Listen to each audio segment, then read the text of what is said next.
देखिए equivalent fraction क्या होते हैं, जैसे मान लीजिए मैंने एक बॉक्स ले लिया, स्क्वायर बॉक्स है, और इसके मैंने दो पार्ट कर दिए, बीच में से एक लाइन ड्रॉ कर दी, दो हिस्से हो गए, आधा इधर हो गया आधा इधर हो गया, और मैं इसे शेड कर दूं, एक पार्ट को शेड कर दूं ऐसे, तो इसकी जो फ्रैक्शन बनेगी वो कितनी बनेगी, 1/2 बनेगी। क्योंकि देखिए दो टोटल को नीचे लगेंगे, टोटल को नीचे कितने हिस्से हैं, दो हिस्से, दो में से हमने कितने को शेड किया है, 1 को, तो 1/2 हो गया। चलिए और बात करते हैं, मान लीजिए मैंने ये स्क्वायर बॉक्स लिया और इसके भी मैंने क्या कर दिए, दो हिस्से ऐसे कर दिए और दो ऐसे कर दिए। अब फिर से मैंने इन्हें शेड कर दिया, तो इसकी फ्रैक्शन क्या बनेगी, देखिए इसकी फ्रैक्शन क्या बनेगी, ये भाई कितने पार्ट है टोटल, 4 है, और 4 में से कितने शेड हैं, तो टोटल को नीचे लिखिए, 4 में से 2 शेडेड है। अब ध्यान से देखिए, ये भी आधा भरा हुआ था और ये भी आधा भरा हुआ था, तो ये फिर 2/4 और ये 1/2 है। तो ये देखिए ये दोनों बराबर है, वैसे ऊपर से देखें तो बराबर है, ये भी आधा भरा हुआ है और ये भी आधा ही भरा हुआ है, तो ये फ्रैक्शन भी क्या है, बराबर ही होनी चाहिए, तो बराबर ही होंगे। 2 से जब हम कैंसिल करेंगे, तो देखिए 2 से जब आप इसे कैंसिल करेंगे तो ये 1 आ जाएगा, 2 का डिवाइड 4 में जाएगा 2 आ जाएगा, तो ये 1/2 ही है, इसका मतलब भी 1/2 ही है। देखिए यहाँ भी ये हाफ है फुल, यहाँ भी हाफ ही फुल है, तो लेकिन लिखने का थोड़ा सा तरीका बदला है कि 4 में से कितने, 2 पार्ट भरे हुए, मतलब वही है, 4 का आधा कितना है, 2 है, 2 का आधा कितना है, 1 है, ठीक है। तो ऐसे ही मैं एक और पार्ट ले सकता हूँ, मान लीजिए मैंने ये ऐसे ही स्क्वायर बॉक्स एक और ले लिया, इसमें मैंने ये लाइन ड्रॉ कर दी, ठीक है, इस तरीके से, और फिर एक मैंने ऐसे ड्रॉ कर दिया, तो ऐसे हम कर सकते हैं ऐसे।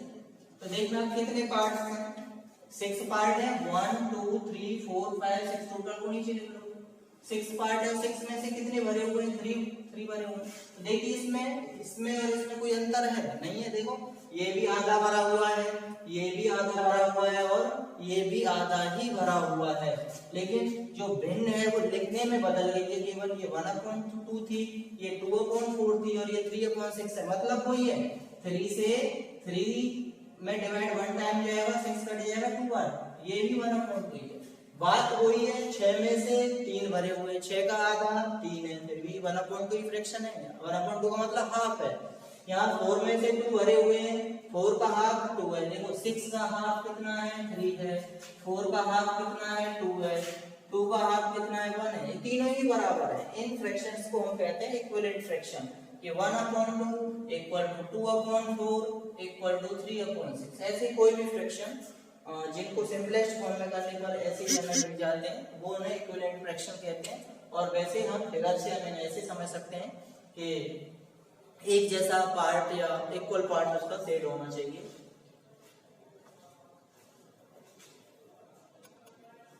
देखिए हम एक क्वेश्चन करेंगे इक्विवेलेंट फ्रैक्शन पे,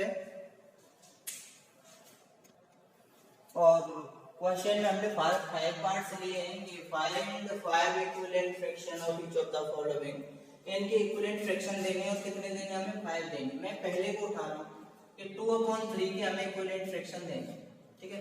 तो 2/3 कैसे इक्विवेलेंट फ्रैक्शन देने हैं कि ऊपर और नीचे दोनों में सेम नंबर से हम मल्टीप्लाई करते हैं, जैसे मैं ऊपर 2 का मल्टीप्लाई कर दूं, नीचे भी 2 का मल्टीप्लाई कर दूं, तो कितना हो जाएगा, ये 2 2 जा 4 और 2 3 जा 6 हो जाएगा। अब 2/3 फ्रैक्शन हमें बार बार नहीं लिखना है, 2/3 लिखा, फिर 2/3, अब 3 का मल्टीप्लाई कर दो ऊपर नीचे, 3 2 जा 6 हो गया, 3 3 जा 9 हो गया, फिर 2/3 4 का मल्टीप्लाई ऊपर कर दो, 4 का नीचे कर दो, 4 2 जा 8 हो गया, 4 3 जा 12 हो गया, फिर 2/3, कोई जरूरी नहीं है हम 2 3 4 5 6 7 ऐसे करें। अब आपका मन किया भैया 10 से ऊपर नीचे करना है, सेम नंबर से मल्टीप्लाई करना है, 10 2 जा कितना हो गया, 20 हो गया, और 10 3 जा 30 हो गया, तो ये भी इक्विवेलेंट फ्रैक्शन हो जाएगा हमारा, ठीक है। तो इसी का हम सेकंड पार्ट लेते हैं कि 1/5 के इक्विवेलेंट फ्रैक्शन देंगे, तो किसी भी नंबर से, कहने का मतलब कोई भी तुम्हारा मन करे, सेम नंबर से हम ऊपर नीचे मल्टीप्लाई करना है, जैसे 3 का कर दिया तो 3 1 जा 3 और 3 5 जा 15, ये भी 1/5 ही है। फिर 1/5 में आप मन करा कि 2 से कर दें सब, कर दीजिए। 2 1 जा 2 और 5 2 जा 10। ऐसे ही मान लीजिए 1/5 में हम 4 का ऊपर नीचे कर देंगे तो 4 1 जा 4 हो जाएगा और 5 4 जा 20 हो जाएगा।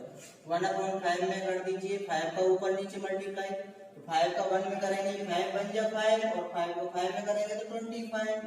फिर 1/5 में मान लीजिए 6 का मैं ऊपर नीचे कर दूं तो 6 1 जा 6 और 6 5 जा 30। तो इक्विवेलेंट फ्रैक्शन निकालने के लिए हम सेम नंबर से जो ऊपर लिखेंगे वही नीचे लिखेंगे, उसी का ऊपर नीचे हम मल्टीप्लाई कर देते हैं।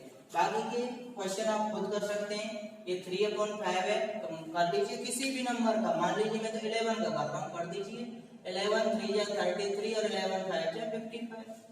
3/5 इंटू में तो 9 का मल्टीप्लाई कर रहा हूँ, 9 का कर दो। कोई भी नंबर हो आपका मन करे लेकिन सेम होना चाहिए, ऊपर जिससे कर रहे हैं नीचे भी उसी से करना है। तो 9 3 जा 27 और 9 5 जा 45 हो जाएगा। ऐसे ये 3/5 8 से कर दो, 8 3 जा 24 और ये 40 हो जाएगा। 3/5 में 2 का कर दो, 3 हो जाएगा 6 और 10 हो जाएगा। 3/5 में मान लीजिए मैं तो 100 का कर दूंगा तो भी सेम ही आएगा। ये सब इक्विवेलेंट फ्रैक्शन है। आप ये आपकी चॉइस है आप किसका मल्टीप्लाई कर पाए, लेकिन सेम नंबर से होना चाहिए। अब 5/9 है, करो भैया 2 से कर दीजिए, 5 2 जा 10 और 9 2 जा 18। 5/9 इसमें 4 का कर दीजिए 20 हो गया, 36 हो गया।